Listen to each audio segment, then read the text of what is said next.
Hello everyone, this is me Praveen Tiwari. Welcome to my channel, The Economics Class 12th CBSE Board. In this video, we are going to discuss about macroeconomics, introduction of macroeconomics. We will go through about our syllabus के according हम चलेंगे, topic by topic हम clear करते चलेंगे। इस video की series में आपको हर टॉपिक का क्लियरेंस मिलता जाएगा, कोई भी टॉपिक मिस नहीं होगा जो हमारे सिलेबस के अकॉर्डिंग है। तो अगर आप मुझसे कनेक्ट करना चाहते हैं तो यूट्यूब पर मुझको लाइक कर सकते हैं, शेयर कर सकते हैं, सब्सक्राइब कर सकते हैं। जूम पर मेरी ऑनलाइन क्लासेस रेगुलर चलती हैं, गूगल क्लासरूम भी आप ज्वाइन कर सकते हैं। So guys, we are going to start chapter first, macroeconomics. But before going through our syllabus, our topic, मैं आपको बुक बता देता हूँ। पिछले बुक्स चैप्टर्स, पिछले वीडियो में भी मैंने आपको बुक्स के बारे में बताया था। आप कोई भी बुक सेलेक्ट कर सकते हैं, टी.आर. जैन, वी.के. ओरी, संदीप गर्ग की या फिर राधा बहुगुणा की, कोई भी बुक। ये मैंने पिछले वीडियो में सिलेबस भी बताया था आपको। अब इसमें से डिडक्शन हो सकता है लॉकडाउन के बाद, बट जो हमारा प्रीवियस सिलेबस आया था इसमें हमारा टोटल सब्जेक्ट इंक्लूडेड थे, part A, part B, part and C. Now introduction macro economics, यही हमारा आज का टॉपिक है, मैक्रो इकोनॉमिक्स। मैक्रो इकोनॉमिक्स में ये पहले हम ये समझ लें कि हमारा ये चैप्टर जो है कौन सा चैप्टर है। तो ये इंट्रोडक्शन है, फर्स्ट चैप्टर है, फर्स्ट यूनिट का फर्स्ट चैप्टर, क्लास 12th का introduction macro economy. Macro economics आपने क्लास 11th में स्टडी किया हुआ है। So students, in this section हम बस आउटलाइन समझेंगे, इंट्रोडक्शन समझेंगे मैक्रो इकोनॉमिक्स के बारे में। माइक्रो जैसे समझा है आपने क्लास 11th में, माइक्रो मतलब स्मॉल, मैक्रो मतलब लार्ज एरिया। तो जैसा लेफ्ट हैंड पर आप फिगर देख रहे हैं, यहाँ पर ये सब चीज़ें individual demand, house hold demand, supply या फिर प्रोडक्शन एंड फर्म का इंडिविजुअल सप्लाई, ये सब मैक्रो इकोनॉमिक्स में आते हैं। और जब इनको कलेक्टिवली हम एक साथ ही स्टडी करते हैं, ग्रुप में स्टडी करते हैं, तब ये स्टडी जो होती है मैक्रो इकोनॉमिक्स में आती है। In this section we try to understand how the level of income and employment is determined and how unemployment can be removed। Macro economics में हम बेसिकली इस चीज़ की स्टडी करते हैं कि इनकम एंड एम्प्लॉयमेंट किस तरह डिटरमाइन करता है, होल नेशन की इनकम हो रही है, जो इंडिविजुअल की इनकम कलेक्ट करके जीडीपी या ग्रॉस नेशनल प्रोडक्ट, पूरे नेशनल की इनकम जो हो रही है, उस इनकम को हम से डिटरमाइन करते हैं कि एम्प्लॉयमेंट लेवल क्या है। हम पूरी इकोनॉमी की एम्प्लॉयमेंट का स्टेटस समझते हैं, अनएम्प्लॉयमेंट को रिमूव करने की कोशिश करते हैं इसमें, इस थ्योरियों को स्टडी करने के बाद।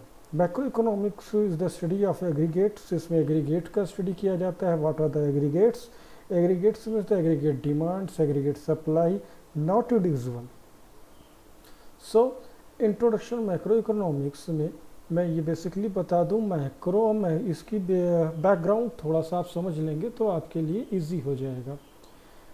Macro economics, macro and micro economics को डिवाइड किया था 1933 में रैगनर और फिश, दो एक आपके इकोनॉमिस्ट थे जिन्होंने सबसे पहले एक टर्म पॉइंट किया था, macro and micro economics. But JK. Keynes, इनकी थ्योरियाँ हम पूरे थ्रू आउट द सिलेबस पढ़ेंगे। मैक्रो इकोनॉमिक्स में इनको कहा जाता है father of modern macro economics. इनकी बुक, ये बुक लिखा था इन्होंने बुक का नाम था general theory of employment and interest and money, जो पब्लिश हुई थी 1993 में। सो गाइस, मैक्रो इकोनॉमिक्स को अल्टरनेटिवली एक और नाम है, ये राइट हैंड साइड आप जी के कीन्स का फिगर देख सकते हैं। तो मैं बात कर रहा था मैक्रो इकोनॉमिक्स को अल्टरनेटिवली क्या बोला जाता है, एक और नाम है थ्योरी ऑफ एम्प्लॉयमेंट है, theory of income and employment.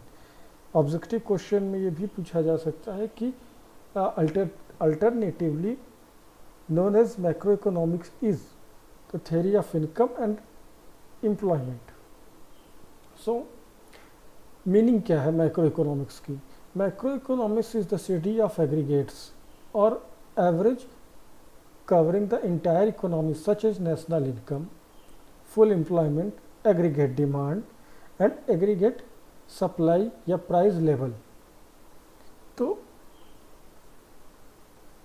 अगर हम बात करें इसकी स्कोप, किस एरिया में इसकी स्टडी की जाती है, स्कोप का मतलब होता है कि किस इसका जो दायरा है, डायमीटर है मैक्रो इकोनॉमिक्स का कहाँ तक है, क्या क्या चीज़ें इंक्लूड की जाती हैं इसमें।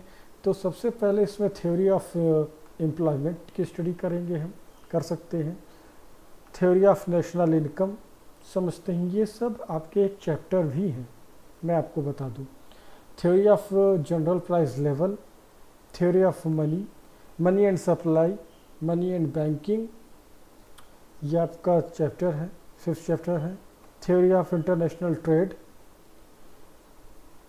थ्योरी ऑफ इकोनॉमिक ग्रोथ, इसमें balance of payment, forex exchange और गवर्नमेंट पॉलिसीज़ पढ़ेंगे हम। अगर हम बेसिकली डिफरेंस निकालना चाहें मैक्रो इकोनॉमिक्स में क्या क्या डिफरेंस है, तो माइक्रो इकोनॉमिक्स की थ्योरियों पर हम पहले समझते हैं, इसकी थ्योरियाँ क्या क्या हैं, किस थ्योरी पर बेस्ड माइक्रो इकोनॉमिक्स था और किस थ्योरी पर बेस्ड हमारा मैक्रो इकोनॉमिक्स है। तो जैसा कि आप जानते हैं क्लास 11th में आपने क्या क्या चैप्टर्स पढ़े हैं। फर्स्ट लॉ ऑफ डिमांड पढ़ा है आपने, law of supply, determination of producer equilibrium, determination of consumer equilibrium, ये सब आपके चैप्टर्स थे सारे के सारे, और यही है theory of micro economics.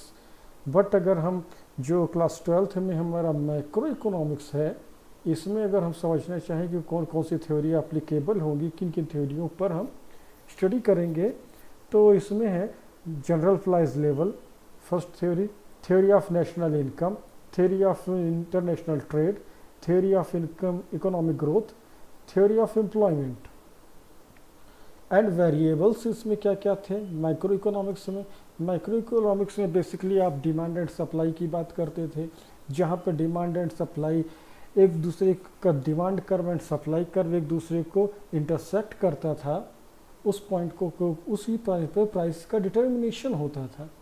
But यहाँ पर क्या है, मैक्रो इकोनॉमिक्स में हम aggregate demand, aggregate supply variables हो जाएंगे, total consumption, total saving, employment of resources, हम रिसोर्सेज को किस तरह एम्प्लॉय करते हैं, एम्प्लॉयमेंट देते हैं, किस तरह उसका यूज़ करते हैं, ये सब वेरिएबल्स हमारे रहेंगे। तो एक और बात निकल कर आती है micro economics and macro economics से, जो तो जितना भी अब हमने डिस्कस किया है, इसके पहले क्या था, जब स्टार्टिंग में जब मैक्रो इकोनॉमिक्स का टर्म लोगों की समझ में आया ग्रेट डिप्रेशन 1933 के बाद, तो classical schools and Keynes school, दो तरीके की हाइपोथेसिस बनी, या फिर हम कह सकते हैं दो तरीके के लोगों की थिंकिंग बनी कि इकोनॉमिक्स का क्या क्या क्या ट्रेंड होना चाहिए। क्लासिकल थ्योरी जैसा कि हम समझते हैं, इसमें कुछ इकोनॉमिस्ट थे हमारे, जिन father of economics Adam Smith, James Mill, Marshall etc, इन्होंने एडवोकेट किया था कि इकोनॉमी फ्री होनी चाहिए, फ्री इकोनॉमी होनी चाहिए। इट मीन्स फ्री इकोनॉमिक्स का क्या मतलब है? फ्री इकोनॉमिक्स का मतलब है government does not interfere in the area of production, consumption and investment. Government किसी भी चीज़ में प्रोडक्शन में, कंजम्पशन में या फिर इन्वेस्टमेंट में अब इंटरफेयर नहीं करेगी, फ्री इकोनॉमी होगी। फ्री इकोनॉमी का एक और मतलब है कि आप इकोनॉमी का जो फ्लो है, जो डायरेक्शन है, उसको मार्केट फोर्स पर छोड़ दें। What are the market forces? Market force जैसा कि हम जानते हैं, डिमांड एंड सप्लाई, दो मार्केट फोर्सेस होते हैं जिन पे ये जो हमारे क्लासिकल इकोनॉमिस्ट थे, इन्होंने कहा था कि इकोनॉमी को आप फ्री इकोनॉमी के छोड़ दीजिए और इसको मार्केट फोर्स के से डिसाइड कर दे दीजिए इसकी डायरेक्शन। एक और बात थी इसमें कि प्रॉफिट मैक्सिमाइजेशन ही मोटिव था किसी भी प्रोडक्शन का, किसी भी बिजनेस का। और दूसरी बात, लास्ट बात जो सबसे इम्पोर्टेंट बात थी कि full employment equilibrium is the normal feature of economy. Full employment हमेशा एग्जिस्ट करेगा, नॉर्मल इकोनॉमी का फीचर था। फुल एम्प्लॉयमेंट मतलब और इक्विलिब्रियम, इस जो वर्ड है, सेंटेंस है, इसका क्या मतलब हुआ? Full employment equilibrium, it means जितना भी आपके रिसोर्सेज हैं आप उसको यूटिलाइज करने में सारे के सारे एम्प्लॉय को यूज़ कर लेते हैं। सारे एम्प्लॉय सभी प्रोडक्शन में पार्टिसिपेट करते हैं, सबको जॉब मिलती है और 100% प्रोडक्शन होता है। बट जैसा कि हम अभी सिचुएशन देख रहे हैं कोविड-19 की केस में, एंड ऐसी ही सिचुएशन आई थी ग्रेट डिप्रेशन 1930 में। तो उसमें क्या था, कीन्स ने ऑब्जर्व किया कि ये जो लास्ट सेंटेंस है, फुल एम्प्लॉयमेंट इक्विलिब्रियम, ये एग्जिस्ट नहीं कर रहा है। इट मीन्स अगर हम ये बात करें, हमारे पास 100 एम्प्लॉय हैं, सपोज दैट हमारे पास 100 एम्प्लॉय हैं, हम 100 एम्प्लॉय का यूज़ ना करके हम केवल 80 एम्प्लॉय का यूज़ करेंगे और प्रोडक्शन करेंगे। जितना भी प्रोडक्शन करेंगे वही मार्केट में डिमांड होगा और उसी की हम सप्लाई करेंगे। इट मीन्स जितना डिमांड था हमने उतनी सप्लाई की और उतने ही एम्प्लॉय को हमने यूज़ किया, उतने ही रिसोर्सेस को यूज़ किया। तो रेस्ट ऑफ हम यहाँ 100 और 80 में हमने देखा कि 20 हमारे एम्प्लॉय बच गए। 20 एम्प्लॉय बचने का मतलब फुल एम्प्लॉयमेंट तो हुआ नहीं, बट इक्विलिब्रियम एग्जिस्ट किया। तो इन दिस केस कीन्स ने सजेस्ट किया, तो कीन्स ने क्या सजेस्ट किया? Government intervention is required in the area of production and investment to correct unemployment या फिर under employment equilibrium by creating new job opportunity. कहने का मतलब है कि गवर्नमेंट को हस्तक्षेप करना चाहिए, गवर्नमेंट को इंटरवेंशन करना चाहिए, गवर्नमेंट को इंटरफेयर करना चाहिए ऐसे मामले में। और जैसा कि हम इस प्रेजेंट सिनेरियो में देख रहे हैं कि गवर्नमेंट क्या करती है, इन्वेस्टमेंट करना शुरू करती है, मनरेगा जैसी पॉलिसी लेकर आती है, CRR को कम या ज़्यादा करती है, मॉनेटरी पॉलिसी लाती है, बजटरी पॉलिसी लाती है, गवर्नमेंट एम्प्लॉयमेंट अपॉर्चुनिटी को क्रिएट करने की कोशिश करती है। Okay guys, so thanks to watching this video। आपको ये वीडियो कैसा लगा, इसके बारे में आप सजेस्ट कर सकते हैं, इसमें क्या एडिशन करना चाहिए मुझे, क्या और चीज़ें आप जानना चाहते हैं, क्या चीज़ें आपकी बुक से छूट गई, वो आप कमेंट बॉक्स में लिख सकते हैं। Thank you very much.